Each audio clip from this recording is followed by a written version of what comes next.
அனைவருக்கும் ஆனந்தமான இறைவணக்கம்.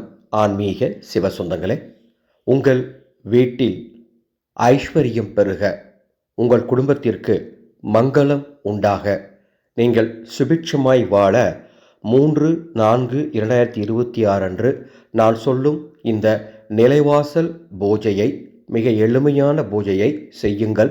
நம்பிக்கையோடு செய்யுங்கள், நல்லதே நடக்கும். இந்த நிலைவாசல் பூஜை எந்த நேரத்தில் செய்ய வேண்டும்? சூரிய பகவான் இல்லாத நேரத்தில் செய்ய வேண்டும். அதாவது நாளை பிரம்ம முகூர்த்த நேரத்தில் செய்யுங்கள், அல்லது மாலை 6 மணிக்கு மேலே எப்போனாலும் செய்யுங்க. ஈரத்துணி கொண்டு முதல்ல நிலைவாசலை தொடங்க, பாதுகாப்பாக கவனமாக தொடங்க. தொடச்சி முடிச்சுட்டு ஒரு 5 அல்லது 10 நிமிடம் அதை நன்றாக காய விட்டுட்டு 9 இடத்துல சந்தன குங்கும திலகம் வைக்கணும். நிலைவாசல் கதவுல 9 இடத்துல சந்தன குங்கும திலகம் விட்டுருக்கணும். நிலைவாசல் சட்டம் இருந்துச்சுன்னா, மேல் சட்டம் கீழ் சட்டம் 2 புறமும் இருக்கக்கூடிய சட்டங்களில் தலா 3 இடத்துல சந்தன குங்கும திலகம் சின்னதாக வச்சா போதும். திலகம் விட்டு முடிஞ்சா மாவிலை தோரணம் வாங்கி கட்டுங்க. மாவிலை தோரணம் கிடைக்கலன்னா பரவாயில்ல, கிடைச்சா கண்டிப்பாக கட்டுங்க.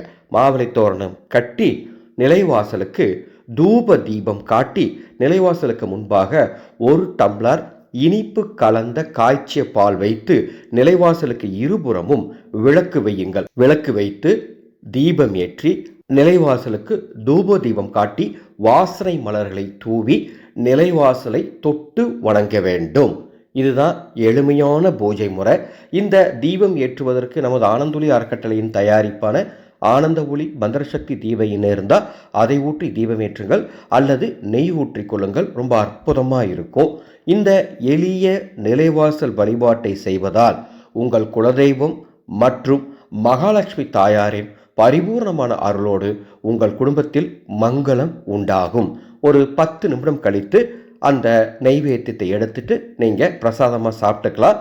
அந்த விளக்குகள் ஒரு மணி நேரம் எரியட்டும். அதன் பிறகு குளிர் வச்சிடலாம். மறுநாள் அந்த பொட்டுகளை துடைக்கிறனா கூட துடைச்சிக்கோங்க, எந்த தவறும் கிடையாது. இந்த ஆடியோவை உங்களுக்கு தெரிந்த அத்துணை பேருக்கும் பகிர்ந்து கொள்ளுங்கள். அன்பு சொந்தங்களே, சித்திரை மாதம் பிறக்கப் போகுது. சித்திரை மாதம் முழுவதும் அன்னை மீனாட்சி தாயினுடைய துதி உங்களுக்கு சொல்லித் தருவதற்காக சித்திரை மாத மீனாட்சி அம்மன் வழிபாட்டு குழுவை தொடங்க இருக்கின்றேன். சித்திரை மாதம் முழுவதும் இந்த வழிபாட்டு குழு செயல்படும். இதற்கு எந்த விரதமோ கட்டுப்பாடோ தீட்டோ நீங்கள் பார்க்க வேண்டியது கிடையாது. நான் ஒரு வாட்ஸ்அப் குரூப்பில் தினமும் மீனாட்சி அம்மனுடைய துதிப்பாடலை சொல்லி கொடுப்பேன். அதை ஒரு முறை கேட்டிங்கன்னா கூட போதும். நிச்சயமாக சொல்கிறேன், சித்திரை மாதம் உங்களுக்கு மங்களம் நிறைந்த மாதமாக இருக்கும். டிஸ்பிளேல அதனுடைய குரு காணிக்கை மற்றும் அந்த குரு காணிக்கை செலுத்த வேண்டிய விவரங்கள் அனைத்தும் தந்திருக்கேன். விருப்பம் இருக்கிறவங்க சித்திரை 1ஆம் தேதிக்குள் இந்த குழுவில் நீங்கள் இணைந்து கொள்ளுங்கள். மீண்டும் அடுத்த ஒரு பதிவில் சந்திக்கின்றேன். ஆனந்தம் வளரட்டும், ஆனந்த ஒளி பரவட்டும்.